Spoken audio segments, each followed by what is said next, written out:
Hello, what's the deal? It's Big Dog, you hear me? Kevin Cooley. From car crashes to Kanye West to violent rampage to serious scandals, I'm gonna be here to keep you guys connected. So do me a favor and buckle up and hit that like and subscribe button so I can take you on this ride. Let's go.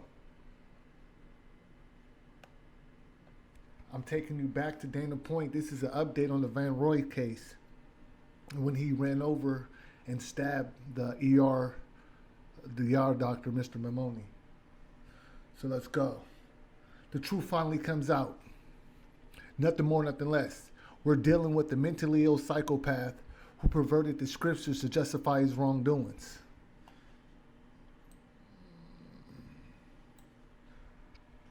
Mental illness is real, my peoples. You hear me? Mental illness is real, my peoples. So if you have somebody in your family struggle with mental illness, don't forget to tell them that you love them.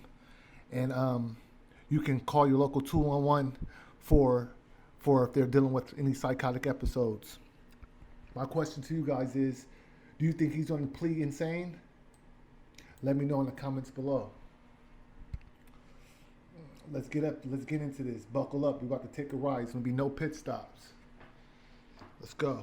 The Orange County Register inducted a jailhouse interview with the accused killer of the respected Laguna Beach ER doctor who was ran down from behind in a violent collision. As he waited at a PCA red light in Dana Point on February 1st, then he repeatedly stabbed the driver after he exited the car. The paper talked Friday with Vanroy Evan Smith, who's being held on a $1 million bond after being charged with murder in Mamoni's death. 1 second. Smith confessed to the killings in this chilling interview, relating that he apparently picked up Mamoni at random as he drove around looking for a victim after buying the machete alleged used in the attack at a gun shop early that day. Yet he expected to be set free because he is entitled to commit murder because he is both God and Jesus. Man, crazy stuff. In a rambling hour-long interview with the Southern California News Group reporter, Vanroy Evan Smith cited the end of the world scriptures from the Bible book of Revelation, and it said that if the public knew who he was, the Messiah and the King of Kings, they would think differently about him in his crime. I have killed, Smith, 39, said during the interview at an Orange County Intake Release Center in Santa Ana. If they knew who I was, they would let me walk out of here. They will fulfill all my desires.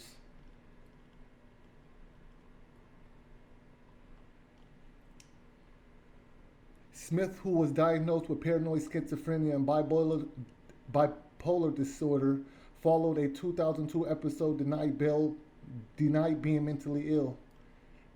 And despite his diagnosis, he was allowed to continue driving a multi-ton vehicle that could be weaponized on a whim, even though he wouldn't be allowed to purchase or carry a gun.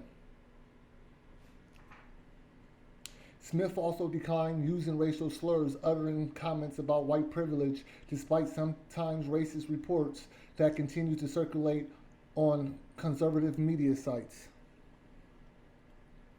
He chose Mamoni as a victim, in part because he was not kill a woman. According to the paper, Smith awoke that day fully expecting to kill someone before the day was over, adding that he has long been plagued with troubling communications from others' conflicts because of his mixed race heritage. After purchasing the knife, Smith recounted that he began driving around and felt compelled to run over Mamoni and stab him.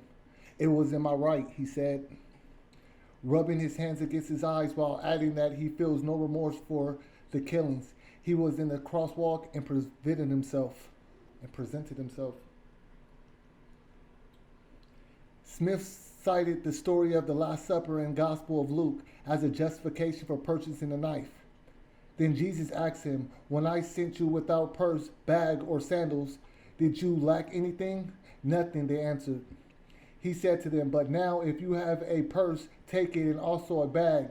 And if you don't have a sword, sell your cloak and buy you one.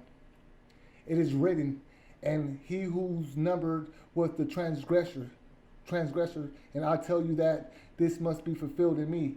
Yes, what is written about me is reached its fulfillment. He also said he had a BB gun and intended as a distraction, confirming some reports that he had a gun, though not that he used it. Smith told the Register he had no regrets about the killings. Smith, meanwhile, said he has found peace after 10 days in jail, placing at bay some of his demons, typically exacerbated by heavy drinking, marijuana use, and consorting with prostitutes. He said he hopes to eventually meet with his mom. He hopes to eventually meet with Mamoni's family. I didn't want to cause anyone pain, he said. In conclusion, I would like to send my prayers to the Mamoni family, first and foremost. And it's sad, but it's true that you can be doing anything right. It's sad, but it's true, but you can do everything right and have something so wrong happen to you for no reason. Protect yourself at all time. It's your man and not your boy, Kevin Cooley. Hit that like and subscribe button. Don't forget that too. I'm out.